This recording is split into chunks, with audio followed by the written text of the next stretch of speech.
అగో తోకంటే ఇగో పులి అని ప్రచారం చేసే అంతటి స్పీడ్లున్న ఇప్పటి సోషల్ మీడియా కాలంలో ఏదైనా సరే ఆవరిస్తే పేగులు లెక్క పెట్టేటట్టు తయారయ్యారు ఇప్పటోళ్ళు. కానీ ఒక ముచ్చట గురించి మాత్రం చక్కగా క్లారిటీ రాక తెలిసి తెలవక కింద మీద అవుతుర్రు.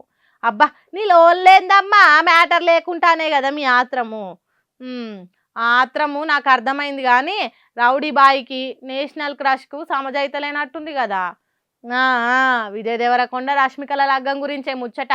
టాలీవుడ్ మోస్ట్ ఇంట్రెస్టింగ్ జంట విజయ్ దేవరకొండ రష్మిక మందన్న పెళ్లి గురించి సోషల్ మీడియాలో ఎప్పటికప్పుడు వార్తలు గిరుకులు కొడుతూనే ఉంటాయి. కానీ వాళ్ళు మాత్రం ఫ్యాన్స్కి ఇంకా అఫీషియల్గా ఏం చెప్పలే. అటు అవునని చెప్తలే ఇటు కాదని చెప్తలే. ఈ కన్ఫ్యూజన్ అనే సముద్రంలో ఈదలేక ఆగమవుతురు ఫ్యాన్స్. కాకపోతే రష్మిక మాత్రం ది హాలీవుడ్ రిపోర్టర్ పత్రికోళ్ళతోని మాట్లాడినప్పుడు ఆమె ఏమన్నదంటే నేను ఇది అబద్ధమనా నిజమనా మాట్లాడాల్సిన టైం వచ్చినప్పుడు మాట్లాడతా అన్నది.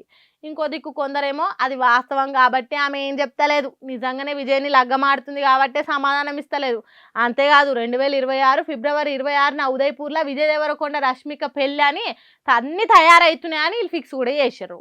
మొన్నట్ల రష్మిక వాళ్ళ దోస్తులతోని బ్యాచులర్ దావత్ కోసమే టూర్కు పోయిందని మాట్లాడుతున్నారు. మరి అందరి నోట్లలో నానేది ఒకటే వార్త, అవును వాళ్ళిద్దరు లగ్గం చేసుకుంటుర్రు అని. చూద్దాం ఎన్ని రోజులని దాస్తారు, ఎప్పటికైనా బయటకు తెలవకపోతుందా అని. ఎంగేజ్మెంట్ అంటే సీక్రెట్గా చేసుకురు కానీ లగ్గం అట్లా కాదు కదా, తెలవక తప్పది. అప్పటిదాకా ఎదురు చూపులు తప్ప ఏం లేవు. మన ఫ్యాన్స్ కానీ నారాజు అవుతారు పాపం. ఏముందబ్బా ఇంకో 2 నెలలు కాళ్ళు మూసి తెరిచే లోపట అయిపోతాయి, అప్పుడు దేకలేంగా ఈ పంచాదికి పరద పడకపోతుందా అనేది. కాకపోతే ఇక్కడ మన తెలంగాణ వాళ్ళు కొంత నారాజయ్యే ముచ్చట ఏంటంటే విజయ్ దేవరకొండ మన తెలంగాణ హీరో. మరి మన తెలంగాణ పిల్లగాళ్ళంటే ఎట్లుండాలి, అన్ని బాజాప్తా మాట్లాడాలి. కానీ ఈ దాగుడు మూతలేంది, ఏదో ఒకటి చెప్పి మనలో గట్టి దావత్ ఇచ్చి నచ్చిన పిల్లని లగ్గమాడితే ఇంకా ఖుషి అవుతాం కదా అని ఫీల్ అవుతుర్రు. ఏం చేస్తాడో మరి ఇక రౌడీ బాయ్.